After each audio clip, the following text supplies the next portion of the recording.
Hey Story Lions, I have a special story for you today, and I have a special little friend to help us with our story today. This is Thumbelina, and by the end of the story, Thumbelina is going to have a friend, and so we're going to have our two friends, Thumbelina and the person who joins at the end of the story, to help us get through. This is our story here, Thumbelina, and the illustrator is David Johnson. And I love the pictures of this story, but I chose this book because when I was a kid, one of my favorite movies was called Hans Christian Andersen. And Thumbelina is one of the stories by Hans Christian Andersen that's featured in the film. I hope that someday you can watch that film because his stories about storytelling to children are really special, and it's a musical, and so you get great stories and music, and today you get to hear the original story of Thumbelina that's featured in that movie, so I hope you enjoy it.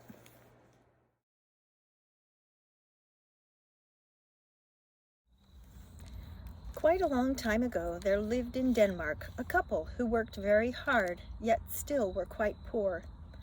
But more than money, more than anything, they wanted a child. When that didn't come to be, the wife went to see the witch down the road to ask for her help. The witch said to her, "I have a present for you, barley, a special grain of barley. Plant this and we shall see about your wish." The witch smiled and returned to her garden of weeds. The wife hurried home and planted the grain. While the soil was still on her hands, there sprang up a large, most unusual flower. The wife looked and looked again. There in the middle of the flower sat a tiny, radiantly beautiful girl, no bigger than the wife's thumb. "I shall call her Elena," and she did, but everyone else called her Thumbelina. The wife shaped a walnut shell into a cradle for Thumbelina, and she plucked a rose petal for a blanket. People came from several towns away to see this remarkable little girl. One night, while Thumbelina slept, a big, slimy old toad hopped through a broken window pane and landed right next to her. "Brag! Here's a pretty little girl who would be a fine wife for my son." And with that, the old toad lifted the shell cradle and hopped back through the broken window pane. At the old toad's dank home, her eyesore of a son, even more grotesque than his mother, stared in wonder at the sleeping Thumbelina. "She shall make you a fine wife," crowed the young toad. His slimy skin glistened in the moonlight. When the morning came, Thumbelina woke and looked around for her mother. Thumbelina was puzzled. "What has happened to my old home?" "You shall be my son's bride, and you shall live happily together in the sludge by the pond." She smiled a smile that frightened Thumbelina, and the bubbles doubled around the young toad's eyes. As the two toads slithered off through the darkly sparkling water, Thumbelina was anything but happy. She sat all alone and oh so sad in the middle of a leaf in the middle of a pond. She thought very hard how to escape from a horrible life with a terrible toad. As she thought, she noticed little fish swimming all around her. She called to them, "Can you help me, little fish?" And the fish, who had never liked the toads, swam down to the stem of the lily pad and gnawed at it till the leaf floated free. Just then, a butterfly fluttered by and lit upon her leaf. Thumbelina untied her sash and tied one end to her leaf and the other to the butterfly. So away she went, out of the pond and into a stream, out of the stream and into a river, passing towns great and small. Birds would spy her and sing out, "What a pretty girl! What a pretty girl!" All of a sudden, Thumbelina heard a frightful buzzing above her head. She looked up to see a dreadfully big June bug diving down at her.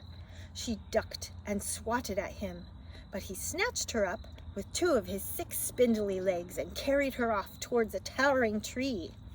The June bug set her down on a lofty leaf.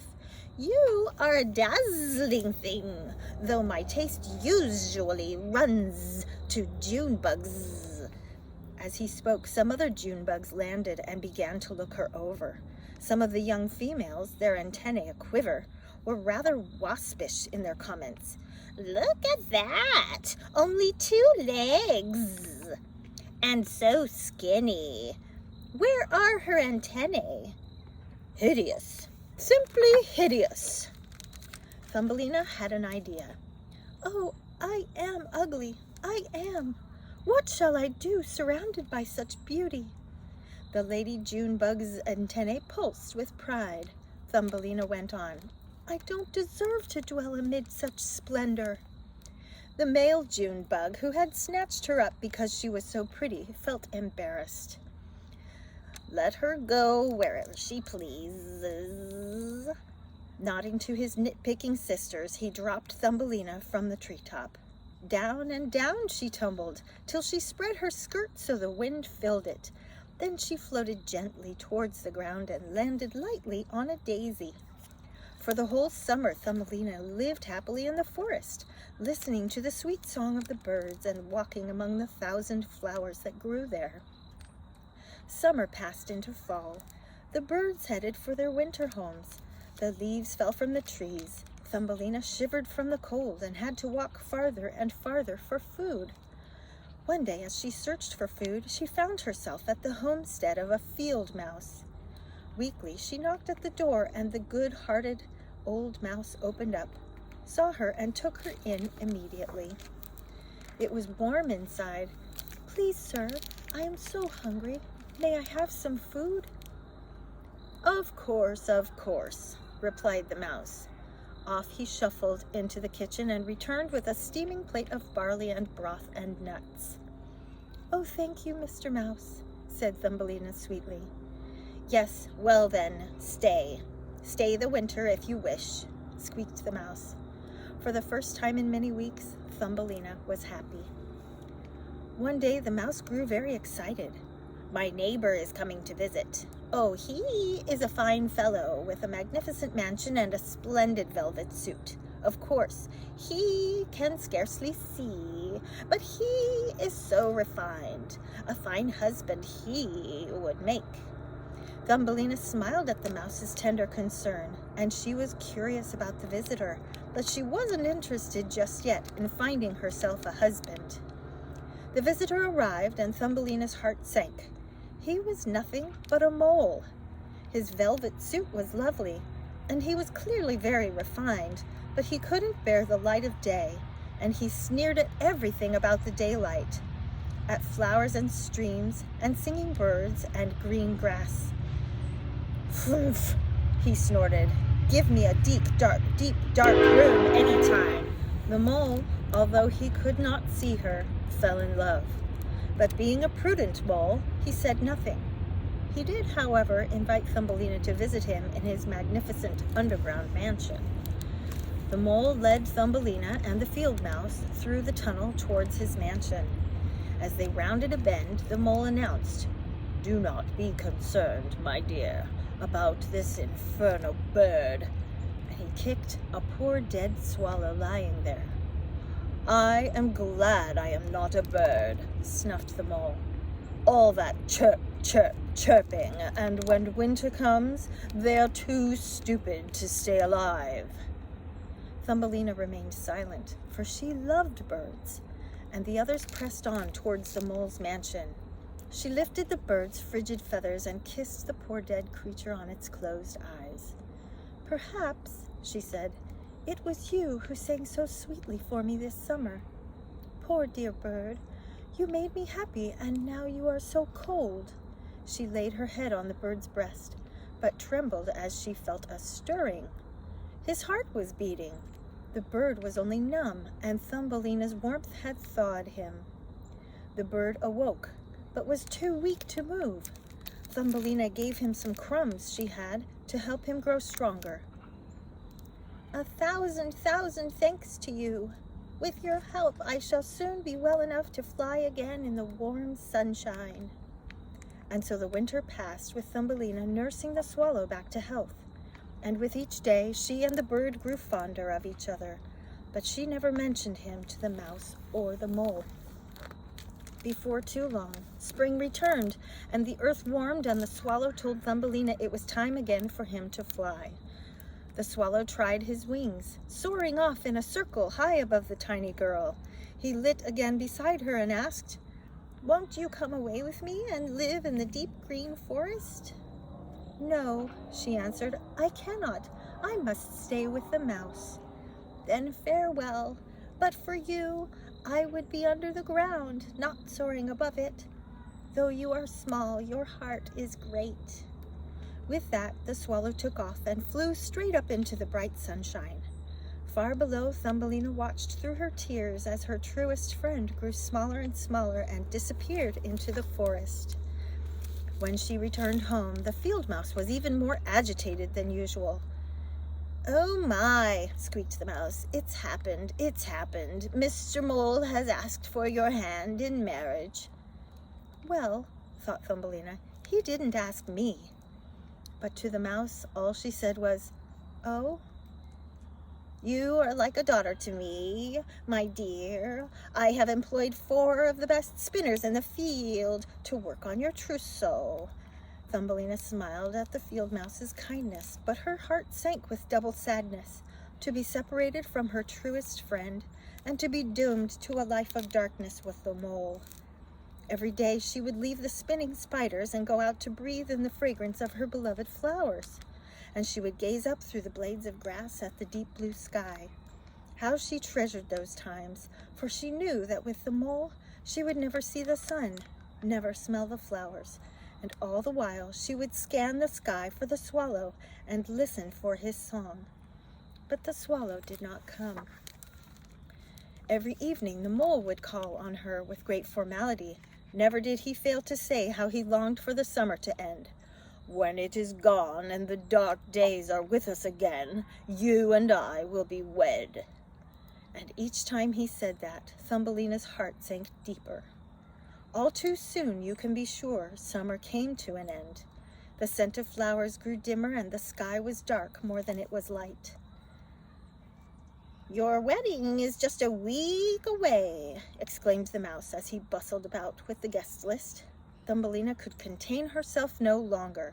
She drew herself up to her full 2 inches and declared, "I will never marry that dreadful, dark-abiding, mean-mouthed, monstrous old mole." The mouse dropped his guest list and his jaw. "I will not," she repeated. "Rubbish," shrieked the mouse. "You should be grateful. Besides, how could I ever explain? Imagine, just imagine." And with that, the mouse turned and walked away. The wedding would take place. That much was certain. The day before the wedding, Thumbelina walked sadly through the grass for one final look at the sky. She felt the warmth of the sun on her face, and closing her eyes, she thought she could hear the chirping song of the swallow. Thumbelina smiled at the memory. "I shall never see you again, my truest friend," and in her mind heard again the swallow's song. "I must not torment myself," she said aloud. "Then come away with me." It was the swallow. Thumbelina told her friend of the life she would lead, without sun, without birds, without trees, and without flowers, her beloved flowers. "I am headed towards sunny, peaceful lands where the flowers always bloom," said the swallow. "You must let me carry you there." Thumbelina needed no convincing. She leaped onto the swallow's back and put her feet out onto his outspread wings. Up they went, climbing over the trees and then swooping down along golden meadows, across silvery lakes, through shimmering valleys.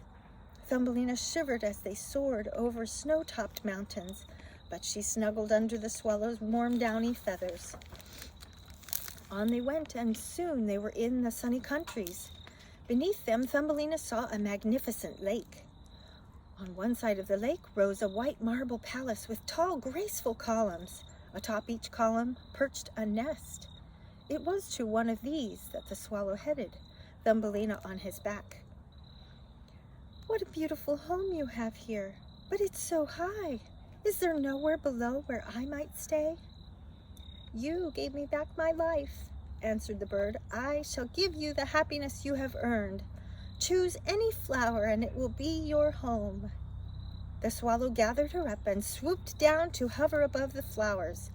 Thumbelina noticed that inside each flower stood a tiny person, no taller than herself. But who are they? She asked. They are the flower angels, explained the swallow. In each flower lives a tiny angel. They are very like you. Thumbelina was about to speak when she spotted one tiny angel, radiantly handsome and more magnificent than the rest. On his shoulders was a pair of splendid white wings, and on his head was a graceful golden crown. The king of the flower angels. The king stood transfixed at the sight of Thumbelina. How utterly beguiling, thought the king. She is the most beautiful girl I have ever seen. And truly she was. As Thumbelina stepped onto his flower, the king removed his crown and bowed. Thumbelina glowed as she returned the king's gesture. How wonderful, she thought. I wish I might be married to someone as remarkable as this king of my own size. The king, it should come as no surprise, was having very similar thoughts. It was not very many days before the king placed his crown on Thumbelina's head. They were married, accompanied by the song of the swallow, who was pleased that at last Thumbelina had found contentment. The flower angels showered her with gifts, but the greatest of these was from the king, a pair of white gossamer wings, and she was very, very happy. When spring came, the swallow bade farewell and soared off into the north for a few months. There he built his nest over the window of a cobbler's shop and told the cobbler this story. And the cobbler has passed it on to us. The end.